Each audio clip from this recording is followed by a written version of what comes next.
बाळासाहेबांच्या तमाम शिवसैनिकांना तुमच्या ह्या अनिश गाढवेचा, बाळासाहेबांच्या लहानशा शिवसैनिकाचा आणि शिवसेनेच्या प्रवक्त्याचा मानाचा जय महाराष्ट्र। आज बऱ्याच शिवसैनिकांच्या मनामध्ये एक साधा प्रश्न आला असेल, या विधानसभेच्या अध्यक्षांच्या राहुल नार्वेकरांच्या कासव कोर्टामध्ये नेमकं चाललंय तरी काय? कासव कोर्टामध्ये शिवसैनिकांना अतिशय जबाबदारीने कासव कोर्ट हा शब्द मी वापरतोय, कारण ज्या प्रकारे या विधानसभेचं कामकाज चाललंय, 16 आमदारांच्या अपात्रतेबद्दल ज्या प्रकारे विधानसभा अतिशय कासव गतीने पुढे चाललेली आहे की चालवली जात आहे, हा एक संशोधनाचा विषय। पण ज्या प्रकारे यांचं कामकाज चाललंय त्याप्रमाणे ह्याला कासव कोर्ट हा अतिशय योग्य आणि चपखल शब्द बसतो। महाराष्ट्राच्या तमाम जनतेने किंबहुना शिवसैनिकांनी या कासव कोर्टाला फाट्यावर मारायला सुरुवात केलेली आहे। आम्ही लक्षच देत नाही, आम्ही दुर्लक्ष करतो या सगळ्या गोष्टींकडे, कारण ज्यावेळेस शिवसेनेचे पक्ष प्रमुख म्हणाले हे आहेत कोण आमचा फैसला करणारे, हे ठरवणार शिवसेना कोण, यांचा अधिकार काय शिवसेना ठरवायचा? तुमचा अधिकार असेल तुमचं चिन्ह ठरवण्याचा, पण शिवसेना हे नाव हे ठरवण्याचा हक्क हा तुम्हाला नाही। 16 आमदारांची अपात्रतेची केस ज्या गतीने पुढे चालली त्याप्रमाणे शिवसैनिकांनी ह्या केसला फाट्यावर मारलेला आहे, कारण 2024 ला आम्ही फैसला करू आमची शिवसेना कोणाची हे सांगण्याचा आम्ही फैसला करू। पण तरी देखील बऱ्याच शिवसैनिकांच्या मनामध्ये एक संभ्रम असतो, नेमकं या कासव कोर्टात घडतंय तरी काय? कारण आज तुम्ही पाहिलं असाल, विधानसभेच्या अध्यक्षांनी आणि त्या जेठमलानींनी, त्यांचे वकील, शिंदे गटाचे वकील यांनी सुनील प्रभूंची चौकशी करायला त्यांना समोर बसवलं। सुनील प्रभू आपले प्रतोद, आपल्या शिवसेनेचे अधिकृत प्रतोद, चीफ व्हिप आपण म्हणू शकतो। सुनील प्रभूंच्या प्रतिज्ञापत्रावरच्या अनेक गोष्टींवर त्यांना प्रश्न केले गेले। प्रभूंचं प्रतिज्ञापत्र हे इंग्रजीमध्ये होतं। ह्या जेठमलानींनी त्यांना प्रश्न काय विचारले, तुम्ही हे प्रतिज्ञापत्र इंग्रजीत आहे, तुम्हाला याचा अर्थ कळालेला आहे का मराठीमध्ये? जर तुम्हाला अर्थ कळाल, तुम्हाला त्यातले शब्द कळालेले आहेत का? ह्या गोष्टीकडे मी ह्या नजरेने पाहतो। सुनील प्रभू साहेब हे उच्च विद्याविभूषित आहेत, त्यांना इंग्रजी भाषा चांगली समजते, त्यांना इंग्रजी बोलता येतं, त्यांना इंग्रजी लिहिता येतं, कळतं। पण ज्या वेळेस अशा प्रकारचा प्रश्न विचारून एखाद्याला कमी लेखायचा प्रयत्न करणं, हे मला एखादं बालिशपणाचं लक्षण वाटतं। आणखी तुम्हाला सांगतो, सुनील प्रभू साहेबांनी स्पष्ट शब्दात सांगितलं, मला इंग्लिश येते, मला बोलता येतं, लिहिता येतं, पण मी स्वतःला माझ्या मराठीमध्ये कम्फर्टेबल समजतो, माझा आत्मविश्वास माझ्या मराठीमध्ये जास्त आहे। काय गैर काय त्याच्यामध्ये? अरे शिवसेनेचा आमदार मराठीतूनच बोलणार, मराठीतूनच आपली बाजू मांडणार, त्यात गैर काय आहे? यांचे बुरखे फाटले त्या ठिकाणी ज्या वेळेस मराठीच्या गमजा मारणारे, मराठी माणसासाठी म्हणून स्वतःच नेतृत्व सिद्ध करायला बाजूला निघालेले हे एकनाथ शिंदे आणि त्यांचे हे विधानसभेचे अध्यक्ष हे तिथे इंग्रजीच्या गमजा मारतात। इंग्रजीच्या गमजा मारताना विधानसभेचे अध्यक्ष म्हणतात काही हरकत नाही, मी तुम्हाला इंग्रजी मधलं मराठी ट्रान्सलेट करून सांगेन। अरे गरज ती काय? विधानसभेचे अध्यक्ष सुनील प्रभूंचं स्टेटमेंट जेठमलानींना इंग्रजीमध्ये सांगायचे, म्हणजे तुम्ही तुमच्या इंग्रजीची तिथे ऍडव्हर्टिजमेंट करत होतात, एक मार्केटिंग करत होतात, आणि जेठमलानी जे सांगायचे त्यांना हे मराठीत करून सांगायचे। आणि ह्याच्यामध्ये यांनी फायदा कुठे उचलला माहितीये तुम्हाला? शब्दांमध्ये बदल केले जात होते। ज्या वेळेस कामतांच्या, आपल्या वकिलांच्या नजरेत ही गोष्ट आली, त्यावेळेस मात्र त्यांनी ज्यावेळेस प्रॉम्प्टिंग केलं, यांना ती गोष्ट खटकली, शिंदे गटाला ती गोष्ट खटकली की तुम्ही वकील सुनील प्रभू साहेबांना प्रॉम्प्टिंग का करतायत। मग त्यावेळेस कामतांनी आक्षेप केला, ज्या गोष्टी सुनील प्रभू सांगतायत त्या गोष्टी तशाच्या तशा पटलावर येत नाही आहेत, त्या गोष्टी तशाच्या तशा नोंदल्या जात नाही आहेत, त्यासाठी प्रॉम्प्टिंग हे गरजेचं होतं। कारण एक साधं उदाहरण देतो, सुनील प्रभू साहेबांना यांनी एका 22व्या का 21व्या प्रश्नावर त्यांनी विचारलं ऍफिडेव्हिटच्या, की तुम्ही संविधानाचा अपमान करत आहात, तुम्ही भारताच्या संविधानाचा अपमान करत आहात। सुनील प्रभू साहेब म्हणाले, ज्या बाबासाहेबांनी संविधान दिलं त्याचा आम्ही अपमान कधीच करू शकत नाही, कारण या बाबासाहेबांच्या संविधानामुळेच माझ्यासारखा एक सर्वसामान्य माणूस आमदार होतो। हे एक साधं वाक्य होतं। याच्यामध्ये बाबासाहेब हा शब्द जवळपास 2 ते 3 वेळा उच्चारला गेला होता, पण ज्या वेळेस ते पटलावर मांडलं गेलं किंवा ते रेकॉर्ड केलं गेलं, त्याच्यामध्ये डॉक्टर बाबासाहेबांचं नावच वगळण्यात आलं। मग मला सांगा, अशा परिस्थितीमध्ये वकील प्रॉम्प्टिंग करणार की नाही करणार? बरं, बाबासाहेबांच्या नावाला वगळण्याचा अधिकार तुम्हाला कोणी दिला? बरं, बाबासाहेबांच्या नावाची ती वगळण्यात पण तुम्हाला चीड का येते? कारण ज्या बाबासाहेबांनी संविधान दिलं त्यांचं संविधान पायदळी तोडवण्याचं पातक तुम्ही केलंय आणि ते नाव घेण्याची देखील लायकी तुमच्या कदाचित नसणार. कदाचित त्यामुळे कदाचित तो शब्द तुम्ही वगळत असाल, ते नाव बाबासाहेबांचं तुम्ही वगळत असाल. त्यासाठी सुनील प्रभू साहेबांनी सांगितलं, जे काही माझं कामकाज चालेल ते मराठीत असलं पाहिजे आणि आमच्या सर्वांच्या समोर ते स्क्रीनवर असलं पाहिजे. पण लक्षात घ्या, या प्रॉम्प्टिंगमुळे घडलं काय माहितीये? विधानसभेच्या इतिहासामध्ये आजपर्यंत स्वतःला ट्रायब्युनल म्हणवतात, प्रति न्यायालय. काय न्यायालय शब्द वापरला आहे ना? एक समांतर न्यायालय. या समांतर न्यायालयाने आज काय केलं माहितीये? विधानसभेत पहिल्यांदा विटनेस बॉक्स आणला. विटनेस बॉक्स म्हणजे तुम्हाला एक सांगायचं झालं तर ती कोर्टामध्ये आपण पिक्चरमध्ये पाहतो ना, चित्रपटांमध्ये ती अशी चौकडी असते. त्या चौकडीत आपण बसतो, मग ते शपथ घेतो हात ठेवून. ती चौकट विधानसभेत आणली गेली. त्याच्यात सुनील प्रभूंना उभं राहायला सांगितलं. पहा, उलटा चोर कोटवाल कोडाटे.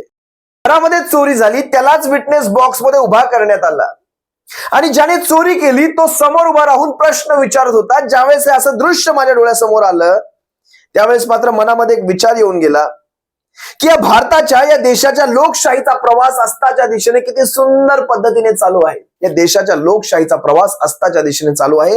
कारण ज्याच्या घरामध्ये चोरी झाली त्यालाच विटनेस बॉक्स दाखवण्यात येतो आणि ज्याने चोरी केली तो प्रश्नांचा भडीमार करत असतो. तो जुन्या काळातले हिंदी चित्रपट का कुणास ठाऊक वारंवार आठवतात. कोर्ट भरलंय, ज्याच्या घरात त्याचा खून झालाय तो बिचारा आपल्या प्रश्न उत्तरच करत असतो आणि ज्याने खून केलाय तो अगदी समोर बसून हसत खेळत मजा घेत असतो. शिक्षा तर काही होत नाही, पण हे आपले प्रश्न उत्तरच करत असतात. हे असंच काहीचं चित्र महाराष्ट्राची जनता सध्या बघते. त्याच्यानंतर हे जेठमलानी पुढे एक प्रश्न करतात की 2019ला मोदी शहांचे फोटो तुम्ही तुमच्या निवडणुकांच्या प्रचारात वापरले होते का? बघा प्रश्नांची यांच्या काय क्वालिटी आहे बघा. महाराष्ट्रातल्या सर्वसामान्य शिवसैनिकांना जर हे प्रश्न विचारले ना, जागेवर फाट्यावर मारतील तुम्हाला. तुम्ही यांचे फोटो वापरले होते का? परवाच्या मॅच मध्ये, वर्ल्ड कप मध्ये काही लोक आले आणि आमचा वर्ल्ड कप हरला. हा विनोदाचा भाग झाला, अंधश्रद्धेला पाठबळ नाही कुठे, पण लोकांच्या भावनांचा देखील आदर करावा लागतो. काही असे चेहरे आले आणि त्या चेहऱ्यांचे पायगुण पहा, ती मॅच आपण हरलो. या अशा चेहऱ्यांच्या भरोशावर आम्ही निवडणुका कधी लढत नाही. त्याच्या पुढे 2 पावलं पुढे जाऊन तुम्हाला सांगतो, आमच्या उद्धव साहेबांचे आणि बाळासाहेबांचे फोटो वापरून या भारतीय जनता पक्षाने स्वतःचे आमदार 2019च्या निवडणुकीमध्ये वाढवून घेतले. उद्धव साहेबांचं आणि बाळासाहेबांचं नाव वापरून स्वतःचे आमदार वाढवले, पण त्याच ठिकाणी शिवसेनेचे अधिकृत उमेदवार यांनी अपक्ष उभे करून, अनधिकृत उमेदवार उभे करून जवळपास 23 ते 25 ठिकाणी शिवसेनेचे अधिकृत उमेदवार पाडले. या भारतीय जनता पक्षाने, तुम्हाला कित्येकदा मी उरणचं उदाहरण दिलं, 4-5 हजाराच्या मताधिक्याने तो महेश बालदी निवडून आला आणि आमचे मनोहर शेठ भोईर उरणमध्ये पडले. एक मारवाडी उमेदवार निवडून येतो आणि स्थानिक भूमिपुत्र मनोहर शेठ भोईर पडतात आणि तो उमेदवार असतो अपक्ष. त्याला जवळपास 85 हजाराचं मतदान होतं. आता याला भारतीय जनता पक्षाचा सपोर्ट नसावा आणि तोच महेश बालदी आता भारतीय जनता पक्षामध्ये आहे. मग विचार करा, कुणी कुणाचे फोटो वापरले आणि कुणी फायदा करून घेतला. विचार करा, 2014ला शिवसेनेचे 63 आमदार निवडून आले होते. त्याच शिवसेनेचे आमदार युती केल्यानंतर, म्हणजे एकट्यामध्ये 63 आमदार निवडून आले असताना युती केल्यानंतर हा भारतीय जनता पक्ष या 63 आमदारांची संख्या 56 वर घेऊन गेला. हे असतं मित्रत्व आणि हे असतं हिंदुत्व, हे असतं प्रामाणिक हिंदुत्व. आणि असं हिंदुत्व आम्हाला नको. आमचं हिंदुत्व प्रामाणिकपणा शिकवतं. आमचं हिंदुत्व प्रामाणिकपणा आणि निष्ठा शिकवतं. या जेठमलानींना कोणीतरी सांगावा हा प्रश्न सुनील प्रभूंना करण्याऐवजी हा प्रश्न तुम्ही भारतीय जनता पक्षाला करायला हवा. हे जेठमलानी पुढे म्हणतात, एनसीपी आणि काँग्रेसच्या विरोधात 2019ला तुम्ही हल्लाबोल केला, निवडणूक प्रचारांमध्ये हल्लाबोल केला, अटॅक केला, मग त्यांच्या सोबत का? जेठमलानींसारख्या वकिलांनी असले हे बालिश प्रश्न विचारावे नवल वाटतं मला. सगळ्यात पहिली गोष्ट, निवडणुकांच्या आधी, निवडणुकांच्या नंतर कोणी कुणासोबत जावं याच्यावर कुठला कायदा नाही. त्यानंतर जर असा कायदा असलाच किंवा असा कायदा केलाच तर मग त्याच्यात केलेली प्रॉमिसेस, त्याच्यात दिलेली वचनं ही देखील पाळली गेली पाहिजेत. कारण ज्या अर्थी शिवसेनेला 2.5 वर्ष मुख्य म्हणजे समान मुख्यमंत्री पद असेल, सारी पदं असतील, या सत्ता पदं असतील, यांचं वाटप समान होईल असा शब्द दिला गेल्यानंतर ज्यावेळेस तुम्ही स्वतःचे आमदार जास्त म्हणून स्वतःप्रमाणे 2014 सारखं रेटून न्यायचा प्रयत्न करणार असाल तर शिवसेना तुम्हाला बांधील नाही. तुमच्या पालख्या वाहण्यासाठी शिवसेनेचा जन्म झालेला नाही. तुम्हाला वाटलं जाणार कुठे, शिवसेना जाणार कुठे, येणार तर आमच्याच मागे येणार. पर्याय काय आहे? शिवसेना सारे पर्याय ओपन ठेवते. शिवसेनेला सारे पर्याय खुले आहेत. ज्यावेळेस शिवसेना एनसीपी आणि काँग्रेस सोबत गेली त्यावेळेस तुम्ही स्वतः सुद्धा 2.5 वर्ष मंत्रिपद भोगली होती.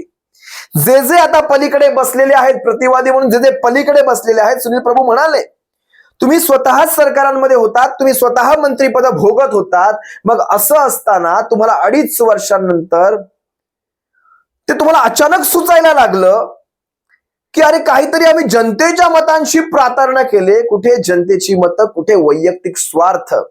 हा प्रवास जनतेच्या मतांसाठी नव्हता. हा प्रवास होता सार्वजनिक बांधकाम खात्यापासून मुख्यमंत्री पदापर्यंतचा प्रवास. हा जो जनतेच्या नावाखाली जे तुम्ही तयार करताय ना, हिंदुत्वाचं नाव, जनतेचं नाव, लोकांची कामं वगैरे, हा स्वतःचा बांधकाम पासून तर मुख्यमंत्री पर्यंतचा म्हणजे तुमच्या ठाण्यातल्या घरापासून वर्षा बंगल्यापर्यंतचा जो प्रवास होता त्यासाठी हा सारा कांड घडवण्यात आला होता. आणि मी पुन्हा येईन हे सिद्ध करून दाखवण्यासाठी हा सारा कांड घडवला होता. पुन्हा येणारे कुठल्या पदावर गेले साऱ्या महाराष्ट्राने पाहिलं. पण लक्षात घ्या, हे काहीही जनतेच्या हितासाठी आलेले नाहीयेत. हे स्वतःचे स्वार्थ पाहण्यासाठी आणि महाराष्ट्राला कंगाल करण्यासाठी आलेले आहेत. पुढे तुम्हाला आणखी बऱ्याच गोष्टी मला यांच्या सांगायच्या आहेत. बाबासाहेबांचं ज्या अर्थी यांनी नाव त्या रेकॉर्डवर येऊन देणं टाळणं, त्या अर्थी हे स्वतः समजून गेलेत आम्ही बाबासाहेबांचं नाव घेण्याच्या देखील लायकीचे राहिलेले नाही आहोत. आज विधानसभेच्या अध्यक्षांनी ज्यावेळेस सुनील प्रभू साहेबांना ते मेसेज ट्रान्सलेट करून किंवा जी काही बोलणी चालली आहे ती इंग्लिश मधून मराठीमध्ये ट्रान्सलेट करून दाखवायचा जो काही स्वतःला ग्रेट ठरवण्याचा एक प्रकार केला तो लांछनास्पद आहे. या मराठी महाराष्ट्रामध्ये ज्या वेळेस ते म्हणतायत, ते आग्रह करतायत की मी माझी उत्तरं मराठीमधून देईल आणि माझ्याशी मराठीमध्येच अनुवाद केला जावा किंवा माझ्याशी मराठीमध्येच बोललं जावं, त्यावेळेस इंग्लिशचा अट्टहास कशासाठी? जेठमलानींनी त्याचा मराठीचं इंग्लिशमध्ये समजून घ्यावं. पण जे काही आहे तो सारा व्यवहार, ते सारे शब्द तिथे पटलावर मराठीमधूनच मांडले जातील. जर शिवसेनेची ही मागणी असेल तर त्याला नार्वेकरांनी किंवा ह्या जेठमलानींनी विरोध करण्याचं कारण काय होतं?